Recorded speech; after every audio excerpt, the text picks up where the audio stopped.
সরকারের দুর্বলতার কারণে আওয়ামী দুর্বৃত্তরা এই কর্মসূচি ঘোষণা করার দুঃসাহস দেখাচ্ছে। এর মধ্যে দিয়ে কিন্তু প্রমাণিত যে এই সরকার যদি এই গণহত্যার সাথে জড়িত আওয়ামী লীগের বিচার সম্পন্ন করে তাদের শাস্তি না দিতে পারে, তাহলে আগামী বাংলাদেশ একটা সংকটে পড়বে। নিষিদ্ধ করতে হবে। শেখ হাসিনা সহ বিদেশে পলাতক সকল আওয়ামী দুর্বৃত্ত যারা গণহত্যায় মদত দিয়েছে, গণহত্যার মাস্টারমাইন্ড ছিল, তাদেরকে ফিরিয়ে এনে বিচার করতে হবে।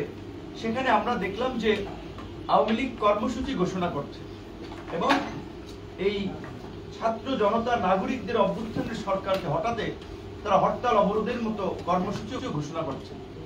সরকারের দুর্বলতার কারণে আওয়ামী দুর্বৃত্তরা এই কর্মসূচি ঘোষণা করার দুঃসাহস দেখাচ্ছে। এর মধ্যে দিয়ে কিন্তু প্রমাণিত যে এই সরকার যদি এই গণহত্যার সাথে জড়িত আওয়ামী লীগের বিচার সম্পন্ন করে তাদের শাস্তি না দিতে পারে, তাহলে আগামী বাংলাদেশ একটা সংকটে পড়বে। এই আন্তর্জাতিক অপরাধ ট্রাইব্যুনালের যখন আইনের খসড়া করা হয়, সে সময় আমরা বলছিলাম সংগঠন হিসেবে যেন আওয়ামী লীগ এবং তার অঙ্গ সংগঠন ছাত্রলীগ যুবলীগের বিচার করা যায়, আইনটা সেভাবে করা দরকার। সরকার সেভাবে করে নাই।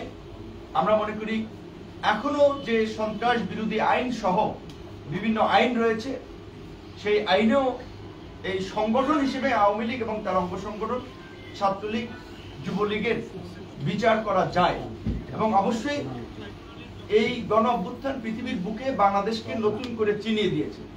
কাজে এই গণ অভ্যুত্থান ছাত্র নাগরিকদের উপরে হামলা এবং হত্যাযজ্ঞে যারা জড়িত, তাদের একটা দৃষ্টান্তমূলক শাস্তির মাধ্যমে বিশ্বের স্বৈর শাসকদের জন্য একটা দৃষ্টান্ত স্থাপন করতে হবে। এবং এই গণহত্যার যদি বিচার না হয়, এই ছাত্র নাগরিকদের অভ্যুত্থানে নিরস্ত্র জনগণের উপরে হামলা চালিয়ে যে বর্বরচিত হত্যাযজ্ঞ হামলা চালানো হয়েছে, বিচার যদি না হয়, তাহলে এর কিন্তু পুনরাবৃত্তি ঘটতে পারে। এদেশের জনগণ বারবার রাজপথে নেমে রক্ত দিবে, লড়াই করবে, আমরা সেটা চাই না। আমাদের সকলের সমর্থিত অন্তর্বর্তীকালীন সরকার, যদি আমাদের সাধারণ সম্পাদক বলেছে কি প্রক্রিয়ায় গঠন করা হয়েছে এই সরকার, কোথা থেকে কারা উপদেষ্টা এসেছেন, কোথা থেকে লিস্ট এসেছে, এগুলো কিন্তু গণ অধিকার পরিষদ না, কোন রাজনৈতিক দল জানে না। রাজনৈতিক দল না, আপনারা নিউ এজের সম্পাদক জনাব নুরুল কবির সাহেবের সাথে প্রধান উপদেষ্টার ইন্টারভিউ শুনেছেন। তিনি কি বলেছিলেন? তার কাছে একটা তালিকা ধরিয়ে দেওয়া হয়েছে, তিনি যাদেরকে যাদেরকে চীনের একমত হয়েছেন। এই তালিকাটা কোথা থেকে আসলো এটা কিন্তু আমরা কেউ জানি না। তারপরেও দেশ এবং জাতির বৃহত্তর স্বার্থে আমরা সরকারকে সমর্থন দিয়েছিলাম দেশকে সংকট থেকে উত্তরণের জন্য। 6 মাসে সরকারের পারফরমেন্স, তাদের দুর্বলতা এবং অদূরদর্শিতায় দেশে গতি আসে নাই। দেশের সংকট থেকে উত্তরণের কোনো ভালো লক্ষণ আমরা দেখতে পাচ্ছি না। আমরা মনে করি যে বর্তমান এই উপদেষ্টা পরিষদ নিয়ে সরকারের আগামী দিনের চ্যালেঞ্জ মোকাবেলা সম্ভব নয়। উপদেষ্টা পরিষদের পুনর্গঠন প্রয়োজন এবং সরকার যে শুরুতে ভুল করেছে, গণ অভ্যুত্থানের অংশীজন এবং রাজনৈতিক প্রতিনিধিত্ব সরকারের না রেখে আমরা সরকারকে অনুরোধ করব মেজর পলিটিক্যাল পার্টিগুলোর সাথে আলাপ করে অতি দ্রুত সময়ের মধ্যে এই সরকারের কার্যক্রমকে বেগবান করার জন্য, কাঙ্ক্ষিত লক্ষ্যে পৌঁছানোর জন্য অনতিবিলম্বে উপদেষ্টা পরিষদ পুনর্গঠন করা হোক। এই উপদেষ্টা পরিষদ পুনর্গঠন করে এই গণ অভ্যুত্থানে গণহত্যাকারী রাজনৈতিক দল আওয়ামী লীগকে বিচারের কাঠগড়ায় দাঁড় করিয়ে রাজনৈতিকভাবে নিষিদ্ধ করে এবং এই গত 1.5 দশকে যারা দেশের টাকা বাইরে পাচার করেছে, দেশের সম্পদ লুট করেছে, লুটপাটের মহোৎসবে জড়িত ছিল, তাদেরকেও বিচার করতে হবে। শুধুমাত্র গণহত্যার সাথে যারা জড়িত ছিল তাদের নয়, এই অর্থনৈতিক দুর্বৃত্ত মাফিয়া যারা বাংলাদেশকে একটা মাফিয়া স্টেটে পরিণত করেছে, বাংলাদেশের সম্পদ দিয়ে Dubai, Singapore, Malaysia, Thailand, USA, ইউকেতে যারা প্রপার্টি করেছে, এই সমস্ত অর্থনৈতিক দুর্বৃত্তদেরকেও বিচারের মুখোমুখি করতে হবে এবং এই পাচারকৃত অর্থ ফিরিয়ে আনার জন্য উদ্যোগ নিতে হবে। আমরা আজকের এই সংবাদ সম্মেলন থেকে সেই দাবি জানাই এবং রাজনৈতিক দলগুলোকেও আমরা পরিষ্কারভাবে আওয়ামী লীগের প্রশ্নে তাদের অবস্থান আমরা জানানোর আহ্বান জানাচ্ছি। একই সাথে এই আন্দোলনকে কেন্দ্র করে ছাত্রদের যে প্ল্যাটফর্ম বৈষম্য বিরোধী আন্দোলন কিংবা তাদের জাতীয় নাগরিক কমিটি সহ সকলকে আমরা বলবো, আমরা ছাত্রদের শুনি সচিবালয়ে সচিব কিংবা বিভিন্ন তদবির নিয়োগকে কেন্দ্র করে গন্ডগোল, হট্টগোল, হইচই, কিন্তু আমরা এখন পর্যন্ত এই নেতৃবৃন্দকেও দেখতেছি না যে গণহত্যার বিচারের দাবিতে তারা রাস্তায় ধারাবাহিকভাবে কর্মসূচি চালিয়ে যাচ্ছে।